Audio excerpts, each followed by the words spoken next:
నమస్కారం. ఇది మామూలుగా పిహెచ్డి చేస్తున్న వాళ్ళు, రీసెర్చర్స్ వాళ్ళు వాళ్ళ పేపర్స్, రీసెర్చ్ ఆర్టికల్స్ పబ్లిష్ అవ్వాలని ట్రై చేసే ఆ, కొన్ని పబ్లికేషన్స్లో స్కోపస్ అన్నది నెంబర్ వన్. ఇండియాలో స్కోపస్కి ఈక్వివలెంట్ సైంటిఫిక్ టెంపర్, దీనిలో కూడా ఏదో ఒక ఆర్టికల్ పబ్లిష్ అయింది. ఓకే, ఆర్టికల్ పబ్లిష్ అయింది, అదేం పెద్ద గొప్ప విషయమేం కాదు. కానీ మనం జీవితంలో అర్థం చేసుకోవాల్సిన విషయాలు, ప్రకృతి మేనేజ్ చేస్తుంది చాలా విషయాలని. ఆ, అంటే చనిపోయిన తర్వాత లైఫ్ ఆఫ్టర్ డెత్ ఉంటుందా? లైఫ్ ఆఫ్టర్ డెత్ కాదు, లైఫ్ బియాండ్ డెత్. యాక్చువల్గా ఇక్కడ చాలామంది చాలా రకరకాలుగా చనిపోయిన తరువాత పరిస్థితి ఎలా ఉంటుంది రకరకాలుగా చెప్తారు. ఓకే, ఎవరి పద్ధతులు వాళ్ళవి. భారతదేశం పద్ధతి భారతదేశంది. భారతదేశంలో ఎవరికి ఏం తెలియకపోతే దేవుడి మీద వేస్తాడు. వాడు ఎంత పెద్ద జ్ఞాని అయినా వాడికి ఒక విషయం అర్థం అవ్వలేదని అంటే భగవదేచ్ఛ అని అంటాడు. ఏం తెలియనోడు కూడా ఈశ్వరేచ్ఛ ఎట్లా ఉంటే అట్లా జరుగుతుంది, దేవుడు ఎట్లా పెడితే అట్లా జరుగుతుంది అని అంటాడు. ఇక్కడ ఈ పేపర్లో చాలా విషయాలు మనం మనం తెలిసిన మనం ఆ, రెగ్యులర్గా అలాంటి పదాలు వాడట్లేదు కాబట్టి మనం ఆ పదాలకి దూరం అయిపోయి వాటి అర్థాలు తెలియక కన్ఫ్యూజన్లో ఉండిపోతాం. దాన్ని ఓవర్కమ్ చేయడానికి ఇంతకు ముందు మనం ఏదైతే ఒకసారి నేను అని ఇంతకు ముందు పేపర్లో చూసాము, ఆ నేను గురించే ఇదంతా. కొత్త కొత్త విషయాలు మనం కనుక్కోవడానికి ఏం లేవు. ఓ ఆ నేను అన్నదాన్ని పక్కకు పెట్టి కాస్తంత మన భారతదేశంలో మనిషి జీవితకాలం ఎంత అంటే జనరల్గా ఆ, మనం ఏదో మ్యాథమెటిక్స్లోకి వెళ్ళిపోయి మ్యాథమెటిక్స్ లెక్కల్లో బతకడానికి ప్రయత్నం చేస్తాం. కానీ జ్యోతిష శాస్త్రము నేను పెద్దగా పూర్తిగా చదవలేదు. ఏదో కొద్దిగా మా గురువుగారు అనుగ్రహంతో కొద్దిగా తెలుసుకున్నాను. ఆ తెలుసుకున్న విషయాలను నేను ఒక రెండు విషయాలు పంచుకుంటాను. ఒకటి రెండు విషయాలు. జ్యోతిష శాస్త్రం ప్రకారం ఒక మనిషి జీవితం ఎంత అంటే శతమానం. శతమానం భవతి అని మామూలుగా అందరూ పెద్దవాళ్ళు దీవిస్తుంటారు. అంటే శతమానం అంటే 100 ఏళ్ళు. ఓకే, ఇది బాగానే ఉంది. 100 ఏళ్ళు అంటే జ్యోతిష్ శాస్త్రం ప్రకారం ఆ, ఒక టోటల్ సైకిల్ ఆఫ్ మహాదశ. అంటే మనిషి పుట్టిన తర్వాత అతని గ్రహస్థితిని బట్టి అతని దశలు, మహాదశలు, అంతర్దశలు అవి ఏంటివో లెక్కలు ఉంటాయి. మనకు అవన్నీ అవసరం లేదు. మనకి బాగా అర్థం అవ్వాలి అంటే ఏదో పెద్దోళ్ళు కొంచెం ముసలోళ్ళు అయిన తర్వాత 60, 61 సంవత్సరంలో వాళ్ళకి షష్టి పూర్తి అని చేస్తారు. షష్ఠి పూర్తి అంటే 60 సంవత్సరాలు పూర్తయినాయి అనేసి. అలాంటివి రెండు జరిగితే అది 120 సంవత్సరాలు. దాన్ని మహాదశ అని అంటారు. ఒక మహాదశ ఈజ్ వాట్ శతమానం. శతమానం అని అంటే కామన్గా అందరికీ 100 ఏళ్ళు కాదు. ఎవడి శతమానం వాడిది. ఒకడు 30 ఏళ్ళు బతికితే వాడికి 30 ఏళ్ళు వాడికి శతమానం. ఒకడు 130 ఏళ్ళు బతికితే వాడికి 130 ఏళ్ళు శతమానం. ఇది శతమానం అన్న పదానికి అర్థం. నిండు నూరేళ్ళు చల్లగా ఉండు నాయనా అని అంటే శతమానం భవతి శతాయుష్ అని సంస్కృతంలో దీవిస్తారు పెద్దలు. శతమానం అన్న పదానికి అర్థం ఏమేనంటే నీ నూరేళ్ళు నువ్వు పూర్తిగా బతుకు. వాడు ఎవడో 10 ఏళ్ళకి 12 ఏళ్ళకి ఎవడో చిన్నపిల్లాడు ఏదో యాక్సిడెంట్లో చనిపోయాడు, అబ్బా వాడికి అప్పుడే నూరేళ్ళు నిండిపోయాయి. బేసిక్గా మనం మాట్లాడే మాటే ఇది. వాడికి నూరేళ్ళే నిండిపోయాయి అన్న మాట మన నోట్లోంచి వచ్చేసినా కూడా అయినా 10 ఏళ్ళకే నూరేళ్ళు ఏంది నిండిపోయేది? ఇది ఒక పెద్ద ప్రశ్న వస్తుంది. అయ్యో వాడి నూరేళ్ళు వాడిది అని ఎవడు చెప్పడు. మనకు తెలిసినా మనం ఒప్పుకోం. ఇది పెద్ద ప్రాబ్లం. దాంతోపాటు మనకి ఈ ఈ మధ్య కాలంలో అంటే దాదాపుగా ఒక ఆ, పచ్చిగా చెప్పాలంటే 2025 ఒక 13 సంవత్సరాల ముందు ఒక పెద్ద ట్రాజడీ జరిగింది. ఆ ట్రాజడీలో నా జీవితంలో జరిగిన ట్రాజడీ ఎందుకంటే బాగా తెలిసిన వాళ్ళు వచ్చి నన్ను అడిగారు. ఆ, అడిగిన విషయం కూడా చాలా గొప్ప విషయం. ఎలా అన్నారు అంటే ఆ అడిగిన రోజు 11 12 2012 ఈ ఆ రోజు సాయంత్రం ఫోన్ చేసి నేను చాలా క్యాజువల్గా ఫోన్ చేశారు. ఎక్కడున్నారు అన్నాను. అంటే మేము సినిమా థియేటర్లో ఉన్నాము అన్నారు. అదే అంటే ఈరోజు లాస్ట్ డే కదా, సినిమా చూసేసి ఆ, ఈరోజు లాస్ట్ డే ఏంది అంటే చాలా క్యాజువల్గా నాకు చాలా డౌట్లు వచ్చేసాయి. అంటే are you planning for a suicide something like a ఈరోజు లాస్ట్ డే ఏమి అని అంటే వాళ్ళు అన్నారు రేపు 12 కదా. అవును అయితే ఏమి అంటే యుగాంతం అనేసి అందరూ అంటుంటా ఉన్నారు కదా ప్రపంచంలో. నిజంగానే ఉన్న ఎన్ని కోట్ల మంది జనాభా ఉంటే దానిలో ఆ, దాదాపుగా ఎవడో ఒకడో ఇద్దరో తప్ప మిగిలిన వాళ్ళందరూ మూర్ఖులే. అందరూ 12 యుగాంతం అయిపోయింది, అంత అయిపోతుందని డిసైడ్ అయిన వాళ్ళే. ఇవన్నీ కొన్ని పిచ్చి చేష్టలు. ఎవడికి వాడు అదేదో సినిమాలో మామూలుగా మాట్లాడినట్లు మాస్ హిస్టీరియా ఇలాంటి పనులు చేస్తారు. అలా కాదు, అలా కాదు. ఆ, ఎందుకనంటే మన కలియుగము 4,32,000 దానిలో అప్రాక్సిమేట్గా 5,000 చిల్లర సంవత్సరాలు అయింది అంటే ఇంకా 4,27,000 కలియుగం ఇలాగే ఉంటది. ఏమో భూకంపాలు వచ్చి ఇక్కడ భూమి లోపలికి పోయి ఇంకొక చోట భూమి బయటకు వచ్చి అలా ఏదైనా జరగవచ్చునేమో కానీ ఆ సృష్టి నాశనం అయిపోయింది ఇంకా ప్రపంచంలో ఇవన్నీ పనికి మాలిన పిచ్చి మాటలు. వాటిని పట్టించుకునే అవసరం లేదు. ఈ కలియుగానికి ద్వాపర యుగం అన్నది డబల్, అంటే దాదాపుగా 8,64,000 సంవత్సరాలు. త్రేతాయుగం అన్నది కలియుగానికి ట్రిపుల్, అంటే దాదాపుగా 12 లక్షల చిల్లర సంవత్సరాలు. కృతయుగం దాన్నే సత్యయుగం అని కూడా అంటారు. అది దీనికి దాదాపుగా నాలుగింతలు, అంటే దాదాపుగా 17-18 లక్షల సంవత్సరాలు. మొత్తం మీద ఈ నాలుగు యుగాలను కలిపి ఒక మహాయుగం అని పిలుస్తారు. ఈ నాలుగు యుగాలని కలిపి ఒక మహాయుగం అని అంటారు. అది దాదాపుగా 43,20,000 సంవత్సరాలు వస్తుంది. ఒక మహాయుగం 43,20,000 సంవత్సరాలు అవుతుంది. ఒక మహాయుగం పూర్తయిన తర్వాత కూడా ఏం మునిగిపోవు, అన్నీ అట్లే ఉంటాయి. అప్పటి వరకు మనం బతికొండం, మన తరం వాళ్ళు, ఆ తర్వాత సంతతి వాళ్ళు, వాళ్ళ వాళ్ళ సంతతులు, వాళ్ళ సంతతులు వాళ్ళు ఉంటారు. అంత తప్పితే అక్కడ అంతకంటే గొప్పగా ఏమీ జరగదు అనేందుకు నేను కొన్ని ప్రూఫ్స్ చూపిస్తాను. సరే ఆ ప్రూఫ్స్ పక్కకు పెడదాం. ప్రూఫ్స్ మనకెందుకు, మనం గుడ్డిగా నమ్మడం మన పని. అండ్ ప్రామిస్ ఫ్రెండ్స్, నిజం చెప్తున్నాను, గుడ్డిగా నమ్మేవాడే కరెక్ట్గా ఉంటాడు. కారణాలు ఎతికేవాడు కారణాల అర్థం అవ్వక చచ్చిపోతాడు. వాళ్ళకంటే గుడి నమ్మకం చాలా బెటర్. ఇలాంటి మహాయుగాలు ఏది 43,20,000 సంవత్సరాలు, ఇలాంటివి 1000 మహాయుగాలైతే అది ఒక కల్పం. అంటే దాదాపుగా 432 కోట్ల వ్యక్తీకరించబడిన సంవత్సరాలు. 432 కోట్ల సంవత్సరాలు. అంటే మహాయుగానికి మహాయుగానికి మధ్య ఏదో కొద్దిగా గ్యాప్ వస్తుంది. కొద్దిగా టైం ఎవరు కన్సిడర్ చేయరు. అవి ఓకే, అవన్నీ పక్కకు పెట్టండి, మనకు తెలిసిన ఇన్ని విషయాలు చాలు. జ్యోతిష శాస్త్రం ప్రకారం, అంటే మన భారతదేశంలో మనం జ్యోతిష్ శాస్త్రాన్నే ఫాలో అవుతాము. ఎందుకంటే అది చాలా కరెక్ట్. మనం ఇప్పుడు 28వ మహాయుగంలో ఉన్నాం. ఇది కొంచెం జాగ్రత్తగా గమనించండి. మనం 28వ మహాయుగంలో ఉన్నాం. 1000 మహాయుగాల్లో 28వ మహాయుగంలో. ఐఎమ్ సారీ, ఇది కూడా ఇలా లెక్కలేయడం తప్పు. 1000 మహాయుగాల్లో 28వ మహాయుగంలో ఉన్నాము కూడా కాదు.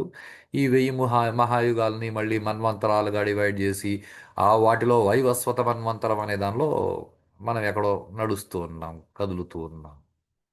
Okay. So at the end of each యుగ, ప్రతి యుగ ఇవన్నీ జ్యోతిష్ శాస్త్రంలో మీరు తెలుసుకోవచ్చు స్నేహితులారా. ఎందుకంటే ఇవన్నీ సైన్స్కి అందని విషయాలు, సైన్స్ అంత లెక్కలేదు.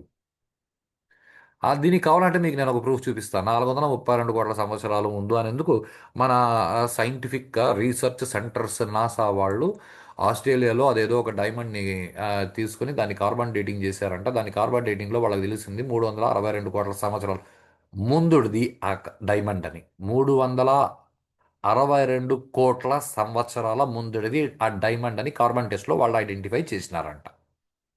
సో ఇప్పుడు నేను చెప్పిన లెక్క నాసా వాళ్ళు చెప్పిన లెక్క దాదాపుగా అంతా ఒకటే. ఈ లెక్క మన జ్యోతిష్ శాస్త్రం చెప్తుంది. నాసా వాళ్ళకి ఇంత లెక్కలు రావు. నాసా వాళ్ళు భూమి తయారయ్యి 200 కోట్ల సంవత్సరాలైంది అని, ఆ తర్వాత ఆ డైమండ్ని చూసి ఇది 362 కోట్ల సంవత్సరాల కార్బన్ డేటింగ్ అని, అంటే భూమి కంటే ముందు ఆ డైమండ్ ఉండి ఆ డైమండ్ చుట్టి భూమి ఏర్పడిందని వాళ్ళు డిసైడ్ చేస్తారా? ఇవన్నీ పనికిమాలిన పిచ్చి చేష్టలు. ఇవన్నీ అప్పటికి తెగే విషయాలు కాదు. నేను స్టార్టింగ్ పాయింట్ ఐడెంటిఫై చేస్తానంటే అది కుదరదు. నేనన్న విషయమే మనకు అర్థం అవ్వట్లేదు. నేనన్న విషయం అర్థం అవ్వకుండా నేను పుట్టిన భూమి, ఆ భూమి పుట్టిన టైము, ఇవన్నీ పిచ్చి చేష్టలు అవన్నీ పక్కకు పెట్టి ఓన్లీ ఈ విషయాలను అర్థం చేసుకుని నేను సంతోషంగా బతికినానా లేదా, నేను సంతోషంగా బతకాలంటే ఏం చేయాలి, దీని మీద కాన్సన్ట్రేట్ చేసుకున్నాను. సో ఇలా ఈ కల్పం ఏదైతే ఉందో, ఈ కల్పాలన్నీ అయిపోతే ఆ కల్పం, ఈ మహాయుగాలు పూర్తయిపోతే దానిని కల్పాంతమని అంటారు. ఆ కల్పాంతంలో ఇక్కడ ఒక పదం వాడాను. You know at the end of each yuga known as yuganta the patterns of life and consciousness transform, though nothing is destroyed in absolute sense. యుగాంతంలో ఏది ప్రళయం రాదు. యుగాంతంలో ప్రళయం రాదు. ఏదో ఒక ఒక ఒక ఆ, ఇప్పుడు మనం ఒక ఖండము అని ఏదైతే పిలుస్తున్నామో, ఆ, రైటా, అమెరికా, రైటా, వర్షం వచ్చి బాగా జల ప్రళయం వచ్చి, జల ప్రళయం వచ్చిందంటే అది మునిగి అంత నీళ్ళు వస్తే దాన్ని జల ప్రళయం అని మన వాళ్ళు అంటారే కానీ ప్రళయం అంటే మొత్తం కలిసిపోవడం.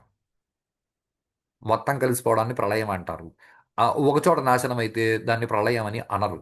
సో ప్రళయానికి ఇంగ్లీష్లో ఈక్వివలెంట్ పదం లేదు. సో ఎలా అయితే మనోళ్ళు సినిమాల్లో చెప్తారో 12 12 12 యుగాంతం అంతా నాశనం, ఏమీ నాశనం అవ్వలేదు. ఏదంటే నన్ను అడిగినప్పుడు రేపు 12 12 12 కదా, ఆ తర్వాత ఏమవుతుంది అని అడిగారు. నేను చాలా సింపుల్గా 13 12 12 వస్తుందని నేను చెప్పాను.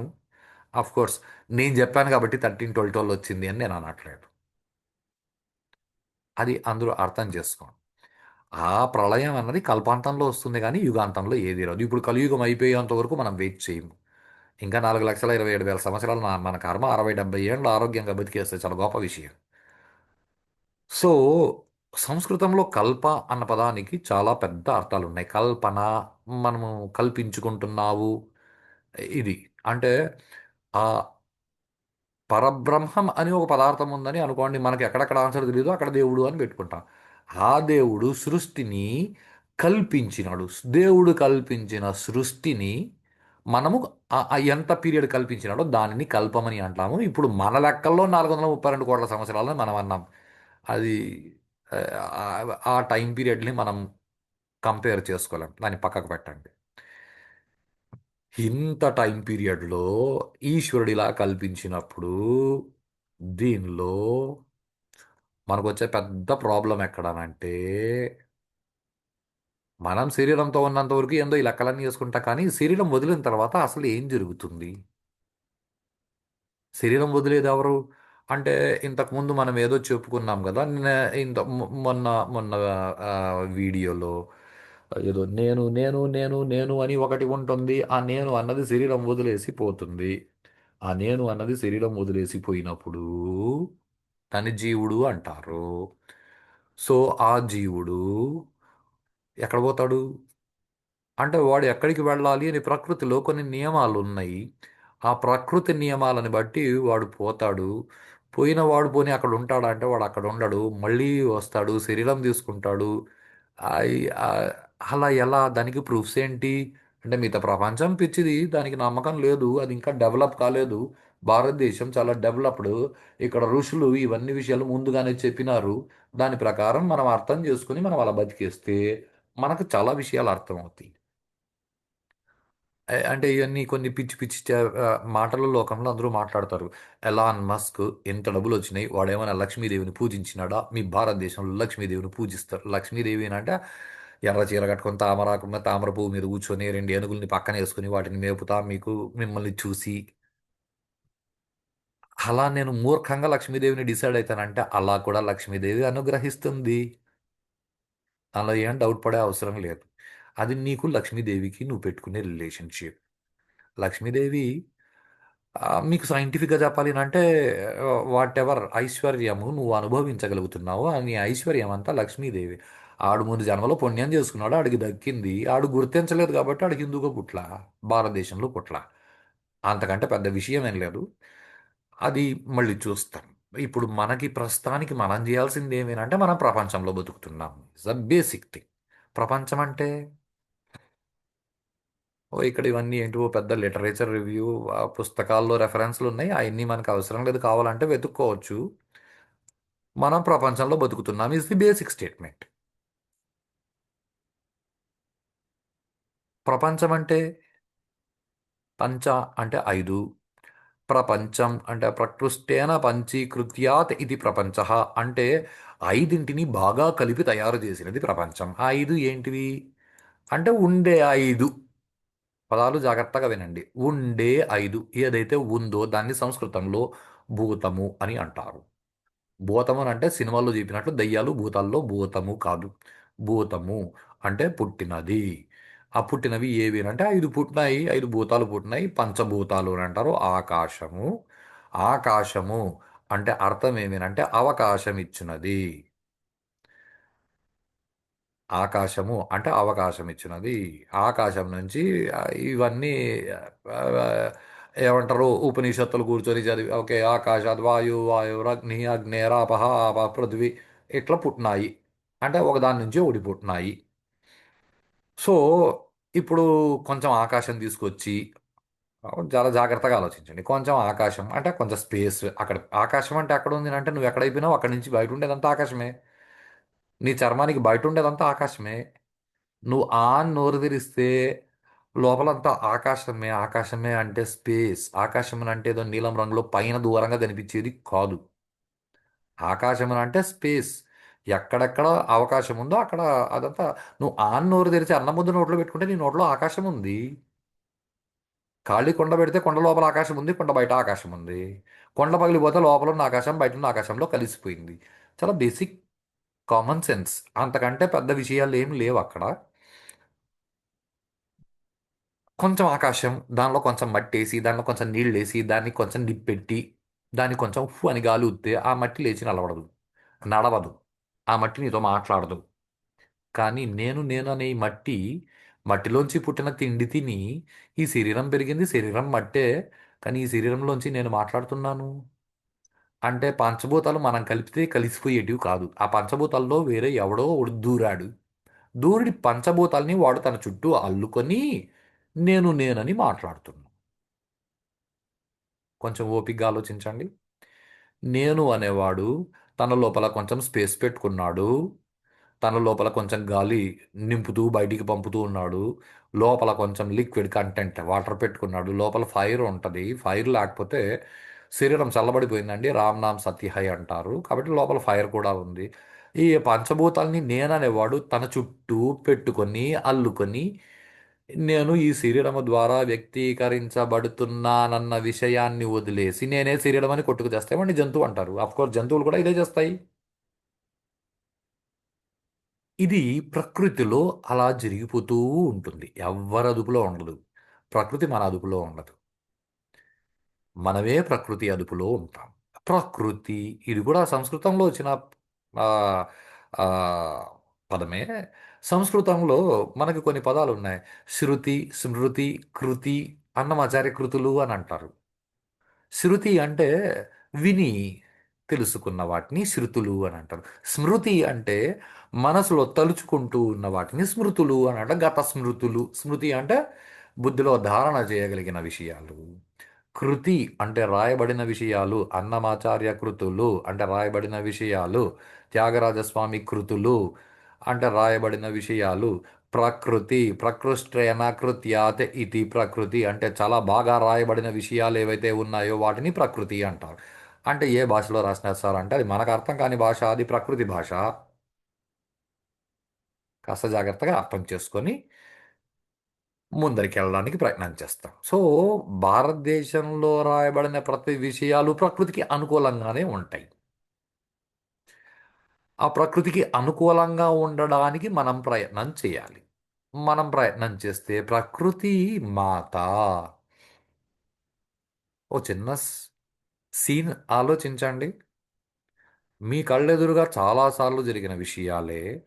ఒక అమ్మ మాతృదేవో భవ, ఏదో చిన్న బిడ్డని చంకలో వేసుకొని తన పని తాను చేసుకుంటోంది. బిడ్డ ఏం అల్లరి చేయలేదనుకోండి. పదాలు జాగ్రత్తగా వినండి.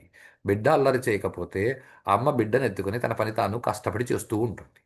బిడ్డ అల్లరి చేశాడనుకోండి, ఆ అమ్మ ఏం ములాదలేదు, లాగి పెట్టి పట్టణ ఒకటి కొట్టి నోరు మూసుకొని ఉండో అని మళ్ళీ చంకలో ఎత్తుకునే పని చేస్తుంది, కానీ దూరంగా పారేయదు. అమ్మ అంటే ప్రకృతి. ప్రకృతి మనం ప్రకృతికి అనుకూలంగా ఉన్నామనుకోండి. మనం ప్రకృతికి అనుకూలంగా ఉంటే ప్రకృతి మనల్ని హాయిగా ఎత్తుకొని తన పని తాను చేసుకుపోతుంటుంది. మనం ప్రకృతిని కెలికామనుకోండి, అల్లరి చేసామనుకోండి, ప్రకృతి మనల్ని పట్టని కొట్టి ఎత్తుకొనే పని చేస్తుంది. ఇంక ఈడు పనికిరాడు అని అంటే ప్రకృతి వాడిని లోపల నుంచి బయటికి లాగేస్తుంది. నువ్వు రారా, ఈ ప్రకృతి నువ్వు చాలా వాడేసుకున్నావు, నీ శరీరం పంచభూతాలు ప్రకృతిలో భాగాలే కదా, ఇవన్నీ నువ్వు వాడేసుకున్నావు కదా ఇన్ని రోజులు, నువ్వు సరిగా వాడుకోలేదు కాబట్టి నువ్వు బయటకు వచ్చి దాన్ని నేను నాలో కలిపేసుకుంటానని మట్టిని మట్టిలో కలిపేసుకుంటుంది. గాలి గాలిలో కలిసిపోతుంది, వేడి వేడిలో కలిసిపోతుంది. అంటే దాన్ని చూసి మనం వాడు చచ్చిపోయినాడు అని మనం అంటాం. ఆ చచ్చిపోయిన వాడు చచ్చిపోవడానికి ముందు ఆ పంచభూతాల్లోనే మమేకమై ఆ పంచభూతాలనే తన శరీరం అనుకొని అదే నేను అనుకొని కూడా బతికేశాడు. ఆ పోయిన వాడు ఎవడైతే ఉన్నాడో వాడు జీవుడు, వాడే నేను.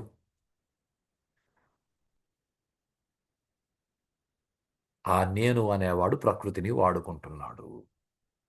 ఇలాంటి నేను అనేవాళ్ళు లోకంలో ఎంతమంది జనాలు ఉంటే అంతమంది ఆ నేను, అందరూ జీవుల్లే. అంటే సార్ కుక్కలో సార్, ఆ పిల్లిలో జీవుడే. అడిగి ఆ మనిషి శరీరం పొందేంత పాపపుణ్యాలు లేక వాడు కుక్కలాగానో పందిలాగానో ఏదో చిన్న కీటకంలాగానో ఒక అణువులాగానో అమీబాలాగానో కూడా ఆ జీవుడే పుడతాడు. అమీబాలాగా ఏ సైంటిస్టు అమీబాని తయారు చేయాల. ఏదో జీవుడు వాడికి వైరాగ్యం ఎక్కువ అమీబాలాగా ఏకకణ జీవి రెండో కణం లేకుండా పుట్టుంటాడు, కొన్ని రోజులు బతుకుతాడు, పోతాడు, పోయినాక జీవుడు మళ్ళీ ఇంకో శరీరం తీసుకుంటాడు అంతే. సో ఈ మనము నేను ఏదైతే జీవుడు అనేవాడు ఉన్నాడో, ఇవన్నీ కొంచెం ఎక్కువ సీరియస్ విషయాలు వస్తాయి. జాగ్రత్తగా అర్థం చేసుకోవడానికి ప్రయత్నం చేయండి మిత్రులారా. ఇది కాన్సెప్చువల్ లెవెల్, ఇది ఫిజికల్ లెవెల్ కాదు. ఇదే ఇంతకు ముందు వీడియోలో కూడా మనం డిస్కస్ చేశాం. నేను అనేది ఒక కాన్సెప్ట్, ఒక విషయం, అంతేకాని నేను అనే విషయము శరీరము కాదు. శరీరాన్ని దాటిపోయిండే విషయం అది. శరీరాన్ని దాటిపోయిన విషయం, దాన్ని మనం కొంచెం కరెక్ట్గా పట్టుకోవాలి. సో ఇప్పుడు ఈ జీవుడు వాడు అలా ఎందుకు వచ్చాడు, వాడు మనిషిగా ఎందుకు వచ్చాడు, వాడేమేం కల్పించుకుంటున్నాడు. ఇప్పుడు ఫర్ ఎగ్జాంపుల్ ఈ సైంటిఫిక్ పేపర్ని నేను రాశాను అంటే నన్ను నేను ఆథర్ అని పిలుచుకుంటున్నాను. ఇది కల్పన. ఇదే నేను కొత్తగా తయారు చేసిన విషయం కాదు. నేను అనుభవించిన విషయాన్ని నేను పేపర్లో పెట్టాను. ఇక్కడ రాసిన విషయం సత్యమా నిజమా, దట్ మేక్స్ అ డిఫరెన్స్. సత్యమా నిజమా అంటే మనకి తెలుగులో చాలా పెద్ద ప్రాబ్లం వస్తుంది. ఇంగ్లీష్లో మనకి ట్రూత్, ఫ్యాక్ట్ అని రెండు పదాలు ఉన్నాయి. ఫ్యాక్ట్ అంటే సత్యము, ట్రూత్ అంటే what you believe. Tell me truth అంటే నీ కారణం నువ్వు ఒప్పుకున్నదాన్ని నువ్వు చెప్పు, అంతేగాని ట్రూత్ అంటే సత్యం కాదు. అదే మనకి ఇదే నిజము అనే పదాన్ని మనము సంస్కృతిలో తీసుకున్నాం అనుకోండి, సంస్కృతంలో నిజము అన్న పదానికి చాలా గొప్ప కరెక్ట్ అర్థం ఉంది. మన తెలుగులో కూడా అదే అర్థమే. సత్యం పలకడం వేరు, నిజం పలకడం వేరు. సత్యం పలకడం అంటే ఎప్పుడూ ఉండేదాని గురించి మాట్లాడడం. నిజం అంటే నీకు అర్థమైంది, నువ్వు ఒప్పుకున్నది. ఇది మనకి ఆదిశంకర భగవత్పాదాచార్యులు శివానంద లహరి అని ఒక స్తోత్రం చేశారు. దానిలో ఒక మాట అంటారు, నిజ తపఃఫలాభ్యాం అని. అంటే ఎవరు చేసిన తపస్సుకి వాళ్ళకి ఫలితం ఇస్తారు. అంటే నేను తపస్సు చేస్తే నాకు ఫలితం ఇస్తారు, కానీ నీకెవ్వరు. నువ్వు తపస్సు చేస్తే నీకు ఫలితం ఇస్తారు, నాకెవ్వరు. సే నిజం అంటే ఎవడి సొంతమైన ఆ, విషయం వాడిది. ఇండివిజువల్ కల్పన. నిజ రిప్రజెంట్స్ ఇండివిజువల్ కల్పన. ప్రకృతి చేసేదాన్ని కల్పన. సో మనకి ఇప్పుడు ఏదైతే జరుగుతుందో అది శ్వేతవరాహ కల్పము. దానికంటే ముందు ఏదో లక్ష్మీ కల్పము, మయూర కల్పము, ఇట్లా చాలా కల్పాలు ఉన్నాయి. అన్ని కల్పాల్లోనూ ఇవే జరిగినాయి. ప్రతి కల్పంలోనూ దాదాపుగా 1000 మహాయుగాలు. కాకపోతే ఇప్పుడు రోజుకి 24 గంటలు, అప్పుడు రోజుకి ఎన్ని గంటలు ఉండేటివి, అప్పుడు గడియారం పెట్టుకున్న వాళ్ళని పోయి అడగాల్సి ఉంటుంది. ఇదంతా నెవర్ ఎండింగ్ ప్రాసెస్, ఆద్యంతరహితం. సో చిన్న చిన్న తేడాలు ఎక్కడికి వస్తాయినంటే, ప్రకృతి ఏదైతే కల్పిస్తుందో దాన్ని కల్పమని అంటున్నాము. ఇదే శ్వేతవరాహ కల్పం. మనిషి తయారు చేసుకునే కల్పాన్ని వికల్పమని అంటారు. ఇది పతంజలి యోగ సూత్రంలో చెప్పినాడు. వికల్పము. వికల్పము అంటే శబ్ద జ్ఞానానుపాతి వస్తు శూన్యో వికల్ప. శబ్ద జ్ఞానానుపాతి వస్తు శూన్యో వికల్ప అంటే టీచర్ అని ఒక శబ్దం, కానీ టీచర్ అనే వస్తువు లేదు ప్రపంచంలో. నేను టీచర్ని అని నేను అనుకుంటున్నాను, కానీ టీచర్ అనే వస్తువు లేదు. ఇది అర్థం అవ్వలేదు అనుకోండి, జనాలు కొట్టుకు చచ్చేది అందుకే. జనాలు కొట్టుకు చచ్చేది అందుకే. ఆ, నేను ఇజ్రాయిల్ని కామెంట్ చేయట్లేదు, గాజాని కామెంట్ చేయట్లేదు. కానీ ఇజ్రాయెల్లో వాళ్ళు ఎవరో నిలబడి ప్రేయర్లు చేస్తుంటే గాజా వాళ్ళు వాళ్ళ మీద గంటలో 5,000 బాంబులు వేసినారంట. ఆ తర్వాత గాజా వాళ్ళ మీద ఇజ్రాయెల్ వాళ్ళు బాంబులు వేసినారంట. వాళ్ళు కొట్టుకు చేస్తున్నారు, మనకెందుకు? నాకెందుకు మనకెందుకు అని నేను అనట్లా. నాకెందుకు అని అంటే నా పరిస్థితి వేరు, నా పరిస్థితి వేరు కాబట్టి నేను అలాగే అనుకుంటాను. అవసరం పడితే ఎవరికైనా సహాయం చేయడానికి నాకేం ప్రాబ్లం లేదు. ఇద్దరికి కావాలంటే ఇద్దరికి సహాయం చేస్తాను. గాజా వాళ్ళకి సహాయం చేస్తాను, వీళ్ళకి సహాయం చేస్తా. ప్రాబ్లం ప్రాబ్లం అది కాదు. దీనిలో ఎవడు గొప్పోడు, ఎవడు కరెక్ట్, అవన్నీ నిజాలే. గాజా వాడికి నిజం, వాడే కరెక్ట్, వాడి సొంత. ఇజ్రాయెల్ వాడికి వాడే కరెక్ట్, వాడే నిజం. వాడి కరెక్ట్నెస్ వాడికే, కానీ ఇద్దరు ప్రకృతినికి దుక్కుతున్నారు. ఇది చాలా ముఖ్యమైన విషయం. ఇప్పుడు ఈ గాజా వాళ్ళకి తినడానికి తిండిలే, బాంబు పడి చచ్చిపోయినాడు అనుకో, జీవుడు లోపల నుంచి పోయినాడు, వాడి ప్రయాణం వాడు చూసుకుంటాడు, మనకెందుకు?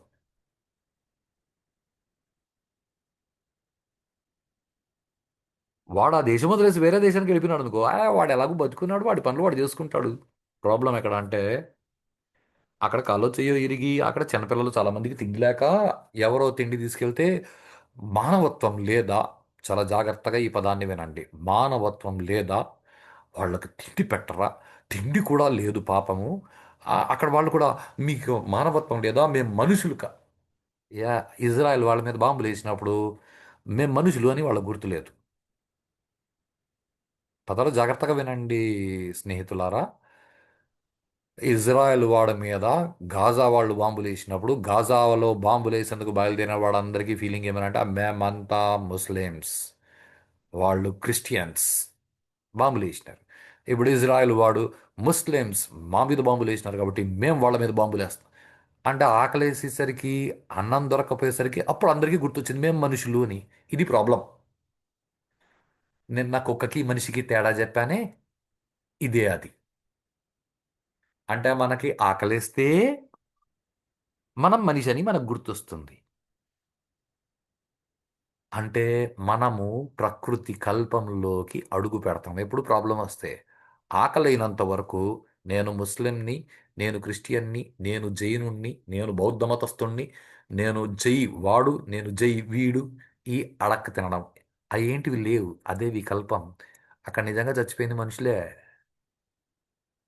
ముస్లింలు చచ్చిపోయిన ఇవన్నీ పనికి మాలిన మాటలు. మానవత్వం మనుషుల్లో కరువు అయిపోయింది. ఏ అంటే వికల్పం. అక్కడ ముస్లిం అనే వస్తువు లేదు, వాళ్ళే తయారు చేసుకున్నారు. క్రిస్టియన్ అనే వస్తువు లేదు, వాళ్ళే తయారు చేసుకున్నారు. వాళ్ళు తయారు చేసుకున్నారు, మేము చేసిందే కరెక్ట్ అన్నారు. వాళ్ళు మనుషులను మర్చిపోయినారు. Is what the problem. మనుషులని మర్చిపోతే ప్రకృతిని కిలుపుతావు. అప్పుడు ఏమవుతుందంటే, ఏదో కొన్ని సంవత్సరాలు ప్రకృతి భరిస్తుంది. ఓపిక లేనప్పుడు ప్రకృతి నిన్ను మైనస్ చేస్తుంది, ప్రకృతి తనలోంచి మైనస్ చేస్తుంది నేను. అప్పుడు పాపం వాళ్ళకి ఏమైందంటే, ఇది చాలా జాగ్రత్తగా, రోమన్ కింగ్స్ చాలా గొప్ప చరిత్ర, పెద్ద పెద్ద బిల్డింగ్లు, పెద్ద పెద్ద విగ్రహాలు. ఒకళ్ళు లేడు ఇప్పుడు. రోమన్ చరిత్ర ఎప్పటి నుంచి ఎప్పటి వరకు ఉండిందో కూడా ఎవరికి తెలియదు. ప్రకృతిని వాళ్ళు కెలికారు, ప్రకృతి వాళ్ళని కిలికేసింది. ఇది historical proof my dear friends.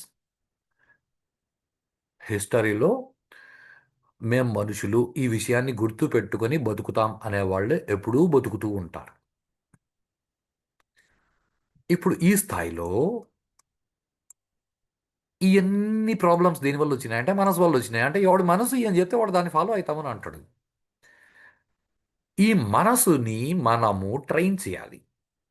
Physical comforts వీటి దగ్గర ఆపేయకుండా దానికి ట్రైన్ చేయాలి. దాన్ని ట్రైన్ చేసేటప్పుడు ట్రైన్ చేయడం అంటే దానికి విద్య నేర్పాలి. విద్య నేర్పేటప్పుడు విద్య రెండు రకాలు. ఈ సంథింగ్ ఇంపార్టెంట్.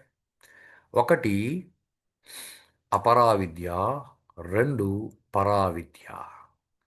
పరావిద్య అంటే హయ్యర్ నాలెడ్జ్, అపరావిద్య అంటే లోవర్ నాలెడ్జ్. పరావిద్య ఏం చెప్తుంది అంటే నువ్వెవరు అని తెలుసుకో అని అంటుంది. అపరావిద్య నువ్వెలా బతకాలి అని చెప్తుంది. సో లిటరల్లీ నువ్వు మనిషివి మనిషిలాగా బతుకు అని చెప్పేది పరావిద్య. నువ్వు మనిషివి మనిషిలాగా బతుకు అని చెప్పేది పరావిద్య. నువ్వు బతకాలంటే ఏం చేస్తే బాగా బతకొచ్చు అని చెప్పేది అపరావిద్య, లౌకిక విద్య. దీనికంటే పెద్ద డెఫినేషన్లు అవసరం లేదు. పరావిద్య మేము కూర్చొని ఏదో మంత్ర సాధన చేస్తాం, అవన్నీ మనకు అవసరం లేదు. ఈ పరావిద్యని ఏమంటారు అంటే ఆత్మవిద్య అని కూడా అంటారు. ఈ ఆ, చాలా పెద్ద ప్రాబ్లమాటిక్ పదాలు. ఎందుకనంటే మనకి అధ్యాత్మ విద్య, ఆత్మవిద్య ఈ పదాలు మనకేం తెలియదు. మనకి ఇంగ్లీష్లో తెలిసిన స్పిరిచువాలిటీ ఇదో పనికి మారిన పదం. అండ్ ఈ ఈ నిన్న ఇంతకు ముందు వీడియోలో కూడా చెప్పాను. గురువు అంటే అదేదో వాడు సినిమాలో డైరెక్టరు ఆడేదో డైలాగ్ పెట్టాడు. ఆ, సిగరెట్ వెలిగించుకోవాలి, అగ్గిపెట్టిస్తావా గురువు అంటే అగ్గిపెట్టించేవాడు గురువు కాదు. ఆ గురువు అంటే టీచర్ కాదు. Be clear with my statement. పరావిద్య నేర్పేవాడిని గురువు అంటారు.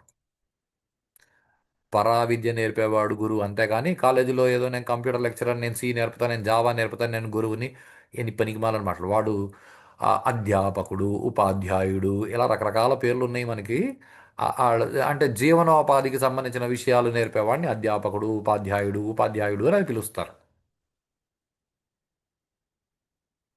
నువ్వెవరా నీకు చెప్పేవాడిని మాత్రమే గురువు అని అంటారు. అంతేగాని గురువు అంటే master of that thing, teacher, ఇలాంటి పదాలు అక్కడ ఏం లేవు. ఆత్మవిద్య మీకు సత్యం అర్థమయ్యేలా చేస్తుంది. అధ్యాత్మ విద్య. అధ్యాత్మ విద్య అంటే అది అంటే పెద్దగా అధిపతి, రైటా? ఆత్మ అంటే ఆత్మ అంటే ప్లీజ్ ఈ పనికి మాలిన తెలుగు రాని ఆ, శివ శివ తెలుగు రాని పొరంబోకు సినిమా డైరెక్టర్లు ఆత్మ అంటే ఘోస్ట్, దయ్యము అని ఈ వాళ్ళు అలాంటివి మన మనసుల్లో ముద్రలు వేశారు. అది కాదు. ఆత్మాభిమానము అంటే నేను అనే అభిమానం. ఆత్మ అంటే నేను.